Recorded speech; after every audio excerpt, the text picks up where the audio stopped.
mengordinir para orang-orang yang mukhlis dan orang-orang yang mukhlas di jalan Allah. Dan kemudian malam ini semuanya lagi takut-takutnya kita dengan penyakit apa? Corona. Penyakit corona itu sungguh menakutkan. Dengan tidak bermaksud apa-apa. Penyakit corona memang menakutkan. Tetapi yang lebih menakutkan adalah penyakit colokna.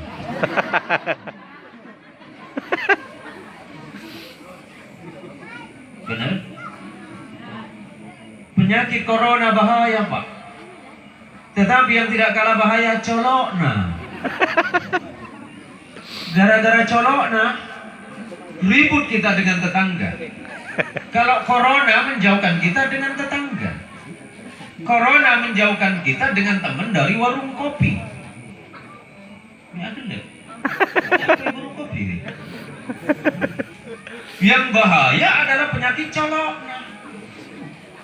Tapi bagi orang-orang yang dekat ke masjid, orang yang senang datang ke musala, maka Rasulullah Muhammad SAW menyampaikan kabar gembira dari sahabat Anas bin Malik. Imam Ibnu Asyakir dalam kitabnya Al-Jami' As-Saghir juz yang pertama, beliau mengatakan menukil hadis Rasul sallallahu alaihi wasallam, Idza anzalallahu ahatum minas samai ila ahli al-ard fasurifat an ummaril masajid. Ketika Allah akan menurunkan atau ketika Allah menurunkan penyakit yang berbahaya ke muka bumi dari langit, termasuk malam ini, ketika Allah sudah menurunkan penyakit yang berbahaya dari langit kepada penduduk bumi, pertama kali yang Allah selamatkan adalah orang yang senang datang ke masjid. Fasurifat an ummaril masajid. Pertama kali yang akan Allah hindarkan dari penyakit berbahaya adalah orang yang senang datang ke masjid. Orang yang senang datang ke masjid. Walaupun hari ini kita tentu juga perlu mendengarkan himbauan dari pemerintah. Saya tadi udah bingung ini. Karena sebenarnya saya tidak pernah membatalkan jadwal pengajian. Tadi malam kita di Singkawang ya Pak Ahmad ya. Tadi malam kami di Singkawang dan saya memang tidak pernah membatalkan jadwal pengajian. Tapi memang dalam 1 bulan ini ada sekitar 5 sampai 7 jadwal dibatalkan. Kalau saya tidak pernah membatalkan, sebab saya yakin kalau niat kita sama-sama li talabil ilmi, tujuannya untuk mencari ilmu Allah, insya Allah Allah selamatkan kita dari musibah dan bahaya. Mudah-mudahan yang hadir malam hari ini Allah selamatkan kita dari berbagai macam penyakit, Allah hindarkan kita dari penyakit, dan Allah selamatkan dari penyakit zahir, Allah selamatkan kita dari penyakit batin. Lebih-lebih orang yang senang datang ke masjid, insya Allah garansinya adalah Rasulullah Sallallahu Alaihi Wasallam. Allahumma salli wa sallim wa barik ala Sayyidina Muhammad. Allahumma salli wa sallim alaihi. Yang kedua, kenapa kita penting datang ke masjid? Rasulullah Muhammad sallallahu alaihi wasallam mengingatkan, "Idza ra'aitumur rajula yata'ahadul masajid fashhadu lahu bil iman." Kalau kalian melihat seseorang masuk ke dalam masjid, ini mushola bagian dari masjid, hanya saja untuk tidak salat Jumat. Kalau kalian melihat seseorang masuk masjid, saksikanlah bahwa orang tersebut dalam keadaan iman kepada Allah Subhanahu wa taala. Maka kita yang hadir malam hari ini, insya Allah termasuk orang-orang yang punya iman kepada Allah Subhanahu wa taala. Ibu.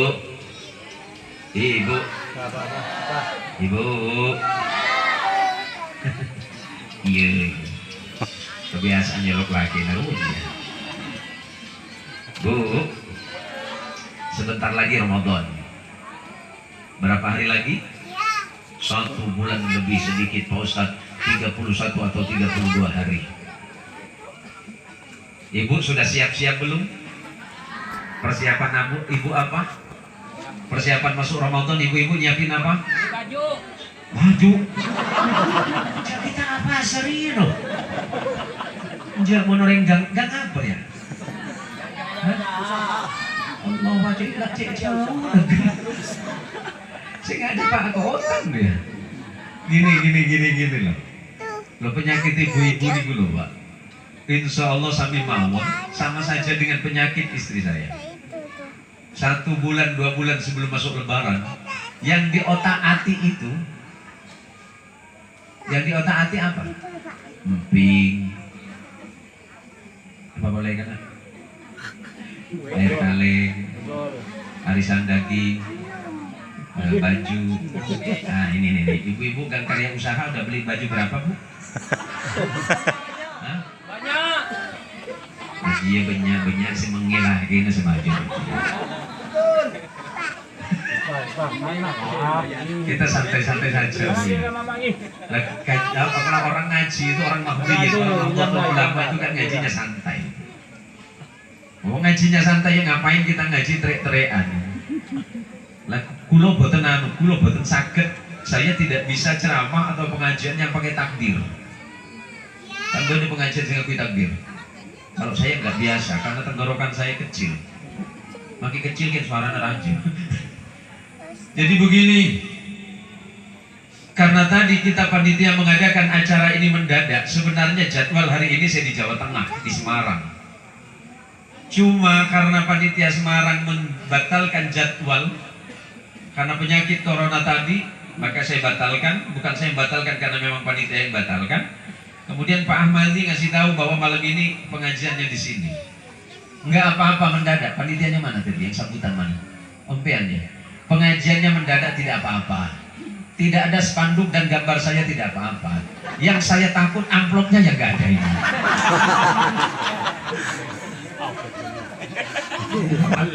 Pengajian mendadak malah nggak ada amplopan. Mungkin pada celogi boleh. Lah nggak apa-apa Pak, boten apa-apa toh Pak. Yang namanya pengajian itu loh, yang namanya kita ngaji itu sama-sama. Yang pertama adalah liizalatil jahli wa limardatillah. Tujuan orang ngaji niku, tujuan aku bukan sampean ngaji. Yang pertama tujuan kita ngaji menghilangkan kebodohan masing-masing agar kebodohan itu tidak menyebabkan kita dimurkai oleh Allah Subhanahu wa taala. Tapi setelah ngaji kemudian faham, amalkan. Wong alim juga betul kata yang sambutan tadi. Fal alimu bi'ilmihi la ya'mala mu'adzabun qabla ubadil wathan. Orang yang alim, orang yang pintar, orang yang punya ilmu, orang yang punya pengetahuan tapi tidak mengamalkan ilmunya, kelak di hari kiamat Allah akan menyiksa dia sebelum Allah menyiksa penyembah berhala.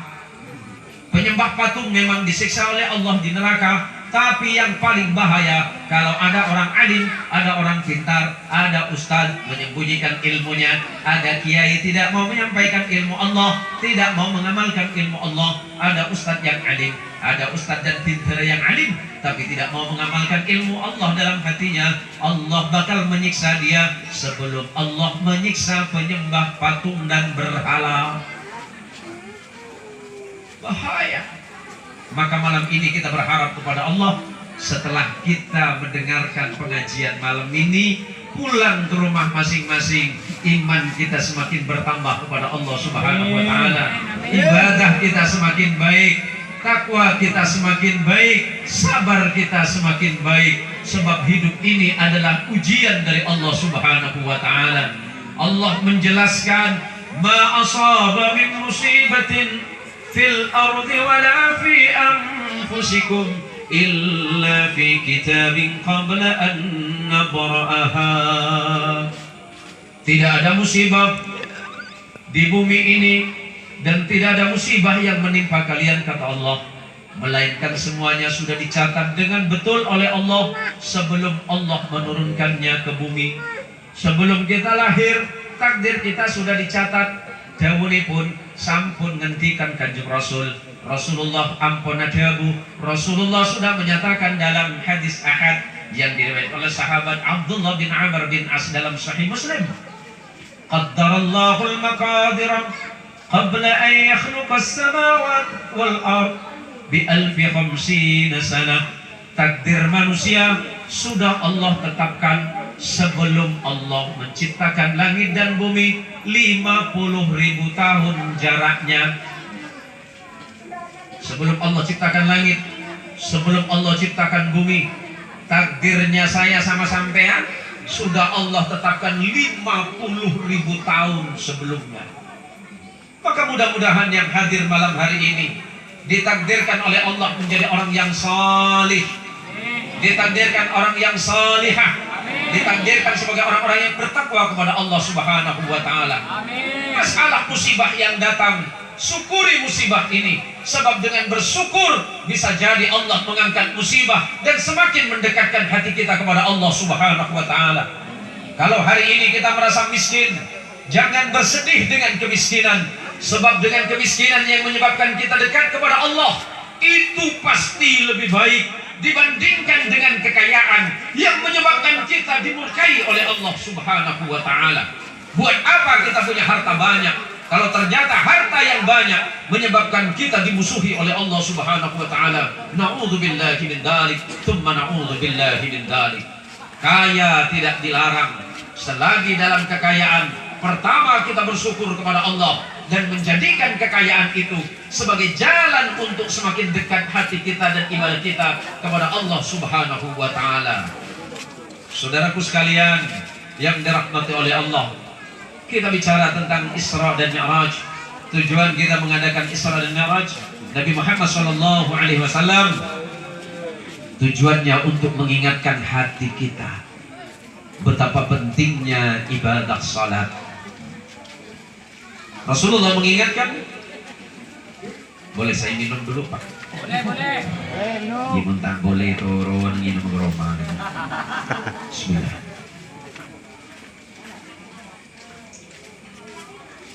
Rasulullah mengingatkan,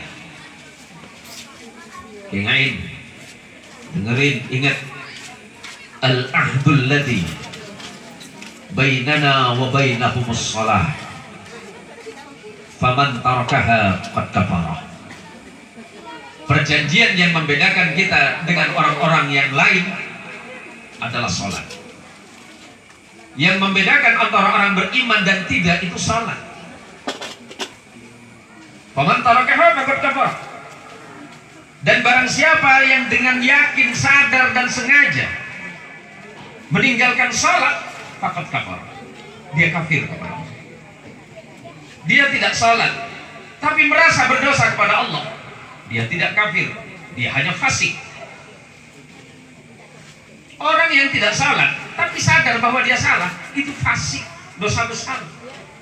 Tapi ada orang tidak salat dan mengatakan salat tidak wajib, kemudian meninggalkan salat, dia tidak fasik tapi kafir. Paham?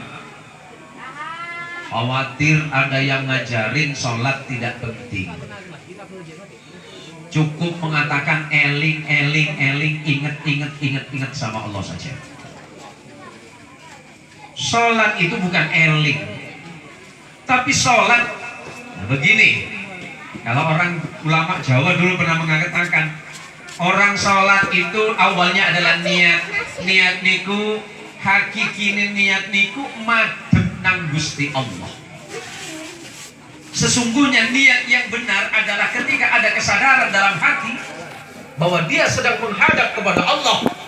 Kita tidak melihat Allah, tapi Allah melihat kita. Maka ketika orang yang sholat, ini saya tanya, Pak, sholat berat tidak Pak? Sholat berat tidak? Berat. Sholat berat apa tidak? Berat. Ibu, sholat berat apa tidak? Berat. Bapak-bapak bilang sholat tidak berat, itu bual. Cobalah tengok nanti hari Jumat. Kalau memang sholat tak berat tuh nong, kau datang awal. Ini tidak. Khatib dan naik azan nak selesai baca doa dia baru nongol. Imam belum selesai salam, assalamualaikum, assalamualaikum, dah balik dari awal. Ada nak tu di gang sini ni? Lupa aku tengok mukanya ni. Cantik Madura tak campur sekandir ya. Loh, hati-hati loh Pak. Ya sholat itu bukan main-main Pak. Kalau kamu susah, kalau kamu punya masalah, kalau kamu sedih, kalau kamu dalam persoalan yang berat, salat. Wasta'inu bis sabri was salam.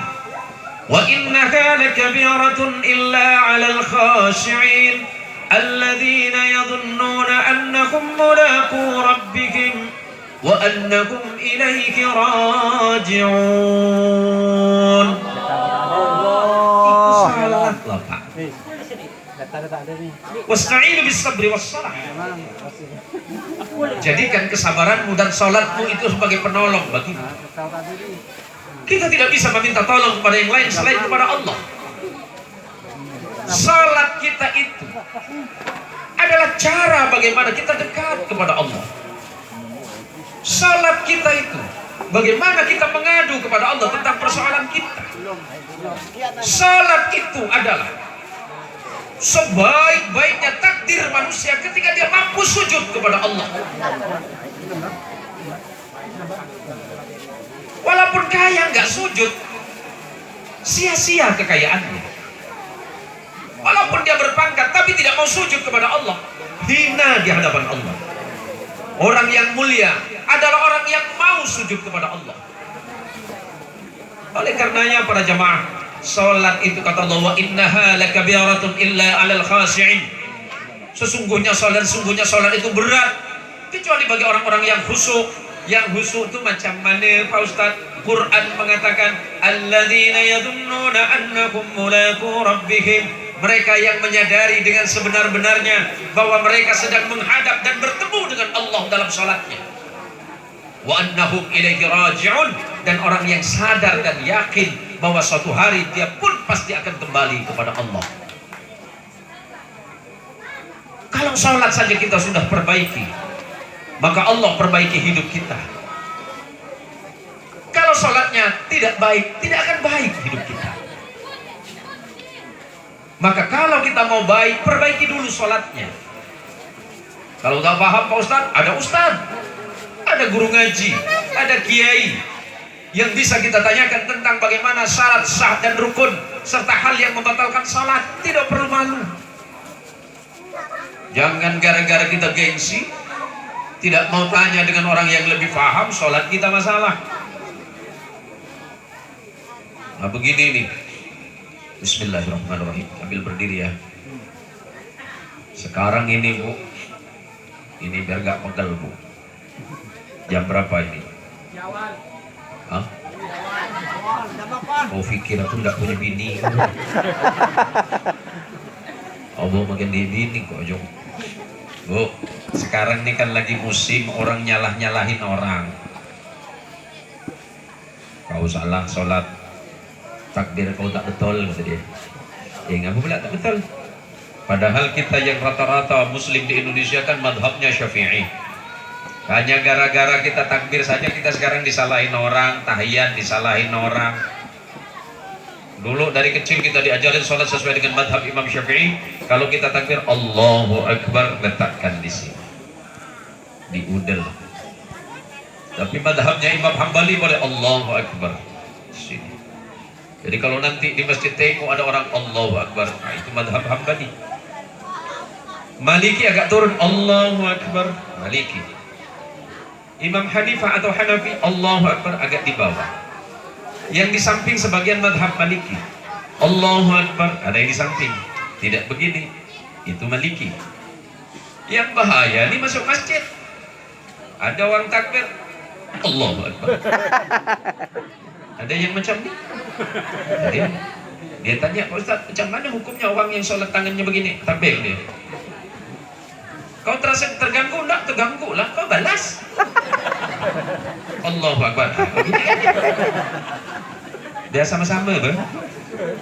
Ada juga saya takbir kaki begini. Sebab kata Imam Syafi'i, jarak antara satu kaki dengan satu kaki yang satu kanan kiri itu jaraknya 2 kepalan tangan. Ada yang baru Pak Ustaz, belum sholat kaki dah begini dah. Musim kan? Ini musim nih. Oh itu Cristiano Ronaldo mau penalti. Nah, kalau kau diinjak kaki kau balas begini. Batasnya kata Imam Syafi'i Manusia itu badannya paling lebar kan bahu. Jadi cukup menyentuhkan bahu. Ketika bahumu sudah tersentuh, maka yang di bawah juga tersentuh. Kalau badanmu, bahumu paling besar, kaki kau begini, berarti kaki kau yang paling lebar. Kau nak main galah hadang, kena sholat. Betul sikit no, oh, ngaji itu yang betul. Nah, ini banyak ustaz-ustaz dari pondok pesantren nih. Jangan sampai ustaz tidak jelaskan ini. Saya ini Pak, jamaah saya banyak orang-orang kepolisian. Polisi-polisi degil itu diangkut ke rumah. Ada polisi kan? Membuat polisi nakal ke rumah. Iya benar. Jadi saya kalau ingat suka ketawa sendiri sih. Ada santri saya yang polisi itu laporan ke rumah. Assalamualaikum Pak. Waalaikumsalam. Dari mana kau? Enggak, memang sengaja cari AA. Ngapain? Ini kemarin saya sholat di Polres. Teman sama anggota. Terus waktu saya sholat pas samping dia. Dia ini tahiyatnya begini.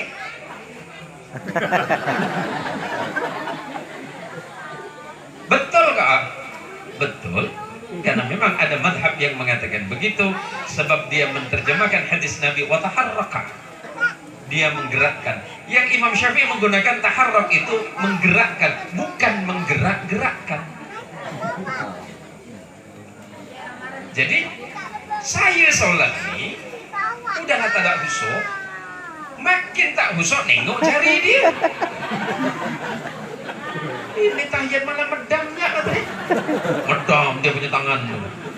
Ujung-ujungnya assalamualaikum, assalamualaikum, assalamualaikum. Saya usap muka, dia tak usap muka. Yang begini nih tak usap muka, assalamualaikum, assalamualaikum. Berdebat kami berdua. Masalah apa? Masalah begini.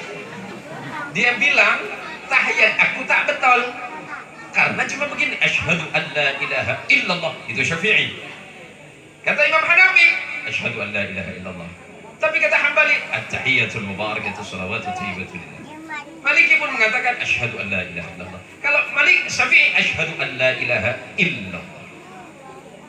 Sebagian madhab Hambali sama, asyhadu an la ilaha illallah. Jadi kami beribut gara-gara dia tangan bergerak-gerak, saya diributkan gara-gara usap muka. Apa kau usap muka habis salam? Bang, aku ni bukan mau usap muka, cuma karena nengok tangan abang mendam, pusing kepala aku, maka aku begini. Nah, jadi orang berdebat tak berdalil namanya ini. Nah, daripada kalah kan, bagus berkau kata dia. Bu, orang sholat itu jangan dianggap enteng loh Bu. Secara fikih memang rukunnya sholat cuma 13. Cuma kalau nggak tahu ya masalah. Ini masalah besar ketika kita sholat. Tapi pun nggak masalah kalau memang nggak bisa. Pak Ustaz, kulo boten sakit maca ayat-ayat Allah, kulo boten sakit baca ayat yang lain. Kulo sakit nih pun cuma kulhu. Saya nggak bisa yang lain. Saya cuma bisanya kulhu. Boleh tidak saya kulhu? Boleh. Tapi kau jangan sering jadi imam. Kan pula nanti kau dipanggil Ustaz kulhu. Kan banyak ayat yang lain namanya. Ini pentingnya kita duduk dan berkumpul di majelis ilmu. Sebab dengan begini insya Allah kita akan diperbaiki oleh Allah. Jangan merasa rugi karena datang ke pengajian. Jangan pernah merasa rugi karena duduk di majlis. Sebab duduk di majlis itu manfaatnya besar. Allah datangkan ilmu. Sebab janji Nabi Muhammad SAW, man arada ayyabsutallahu lahu rizqahu wa yunsa lahu min atharihi falyasil rahimah. Barang siapa yang menginginkan hartanya diluaskan oleh Allah, barang siapa ingin rezekinya banyak, rezekinya luas, dan kemudian Allah panjangkan usianya, sering-seringlah dia bersilaturahim. Sebab dengan silaturahim manfaat pertama, Allah luaskan rezeki. Yang kedua, Allah jadikan hidup dan usianya panjang dan manfaat. Mudah-mudahan Allah berikan itu semuanya untuk kita semuanya. Amin. Ini yang biasa jadi imam di sini siapa ini? Di surau ini yang jadi imam siapa? Yang mana Rusli? Yang mana Pak Rusli? Bapak enak. Lagi kok mulai batai sadli, ini virus li. Jangan menang li. Nah, sampean yang jadi imam. Iya. Saat sendirian saja. Gantian sama? Mana yang satunya? Gantian yang mana? Jangan saling tuju.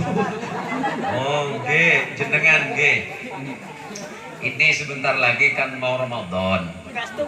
Ya, mudah-mudahan musolanya ramai, kegiatannya juga baik. Tapi jangan sampai sampean jadi ustadz pesenan. Banyak di Siantan nih, Pak, ustadz yang siap dipesan untuk sholat tarawih. Kalau saya terus terang, saya di Pontianak di mana-mana saya sampaikan. Di Pontianak khususnya di Siantan nih, sudah bertahun-tahun saya ditolak jadi imam kalau sholat tarawih. Sebab kalau Ustadz Zain Muhsin, terima kasih sama pembawa acara nih, sudah betul nyebutkan nama saya. Tadi malam di Singkawang dia salah sebut kepada yang terhormat Al-Mukarram, Al-Fadil, Ad-Da'i ilallah, Ustadz Jin Muhsin. Ada Pak Ahmadi. Saya bingung.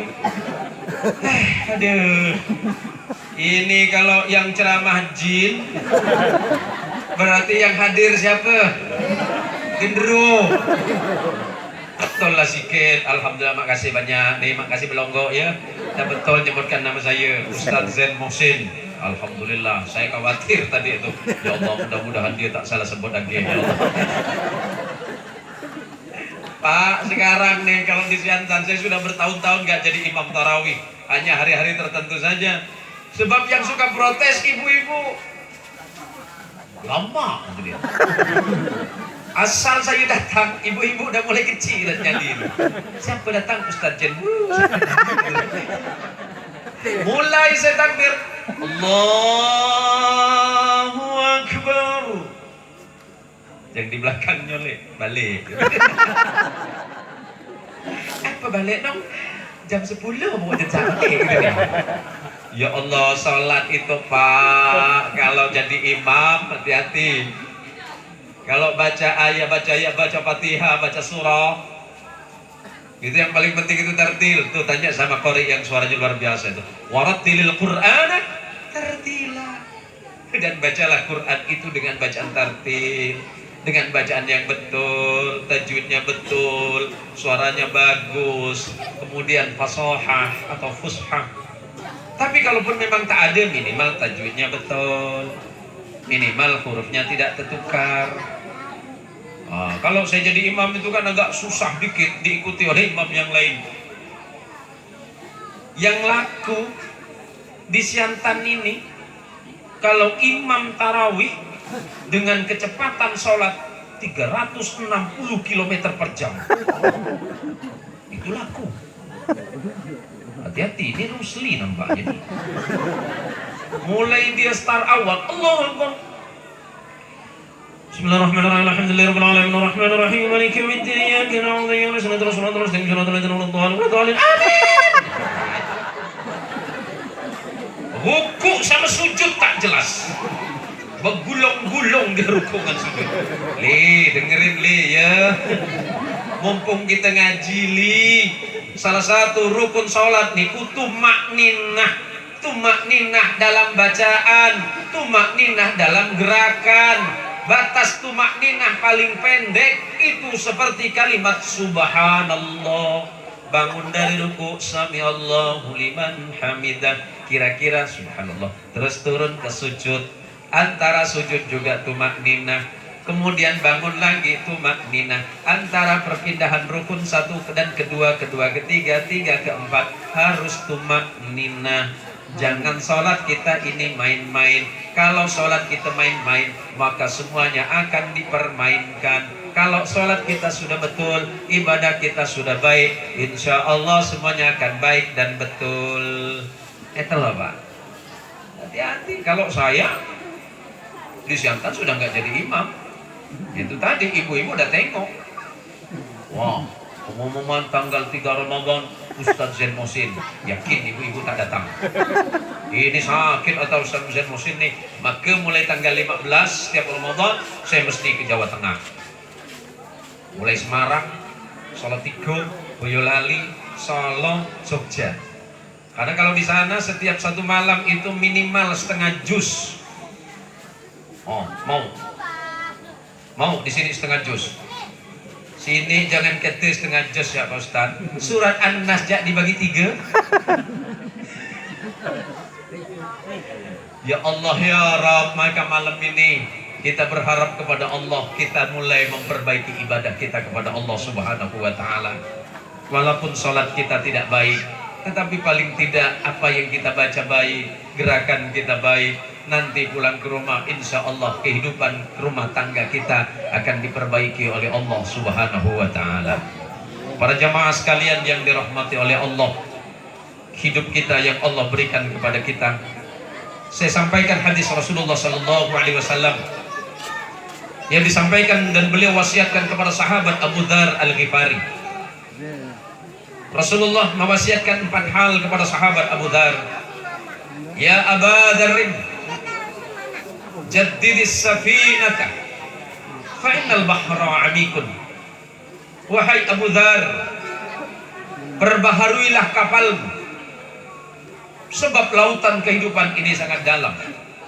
Padahal waktu itu saya capek, saya duduk dulu ya. Padahal kota Madinah waktu itu tidak ada lautan. Kenapa Rasulullah bicarakan kapal? Yang dimaksud kapal oleh Rasulullah adalah imannya kepada Allah.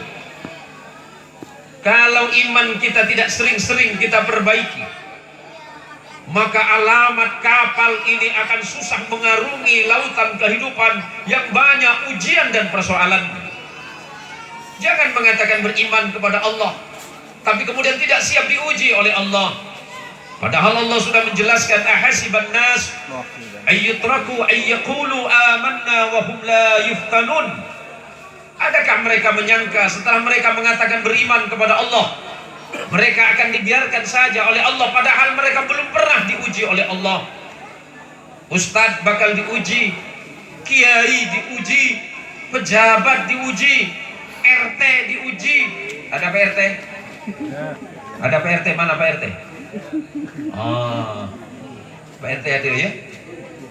Macam mana ujian Pak RT Pak Ustadz? Ujian Pak RT tanda tangan. Hati-hati tanda tangan tuh. Ya. Nanti ada yang datang, Pak RT ini proyek apa ini? Ini proyek pengadaan jalan dari ya pemerintah kota melalui ini dan ini. Gimana nih Pak RT? Saya sih tak masalah. Ini kan demi kebaikan kita semua. Oh berarti Pak RT setuju? Saya sih setuju ya. Ya cuma lah. Apa Pak RT? Bagian Pak RT. Oh mohon maaf, saya tidak terbiasa terima bagian. Nilainya berapa? Ya 100 juta. Hah? Besar ya? Ya memang 100 juta Pak RT. Pak RT mau tanda tangan? Nggak usah, tanda tangan sih penting. Ya bagian Pak RT 3 juta jangan. Bagus pula RT saya ini. Tak boleh, 3 juta haram, jangan. 5 juta jangan, tak boleh. 10 boleh lah. 4 juta haram, 10 boleh. Yang jadi orang kaya hati-hati dengan kekayaannya. Ini bang apa nih? Kan apa gitu lupa saya.